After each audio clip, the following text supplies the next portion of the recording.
Human trafficking is a $150 billion global industry that turns vulnerable people into modern-day slaves. 20 million of them at any given time, said U.S. Secretary of State John Kerry. All 20 million are people, just like everybody here. They have names. They have or had families in many cases. And they are enforced to endure a hell, a living hell in modern times that no human being should ever have to experience. The victims are forced to work as sex slaves, industrial and domestic laborers, soldiers, or criminals without compensation or hope to get free. They often live in squalor without adequate food or medical care. We all know the sad litany.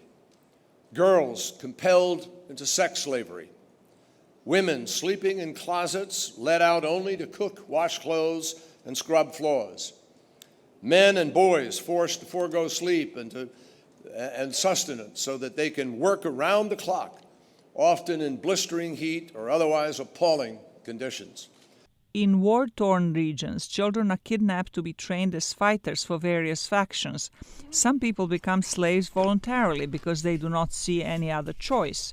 Impoverished youths often are lured into slavery by promises of employment and prosperity in another country, like the United States. The nation as a whole recovered 153 juveniles throughout the United States. But authorities in many other countries are turning a blind eye to the crime. And in some cases, the trafficking is sponsored by the state. The government in Burma continues to coerce minorities into forced labor, and children are recruited into the state armed forces. Uzbekistan is notorious for forcing adults to work in the cotton fields.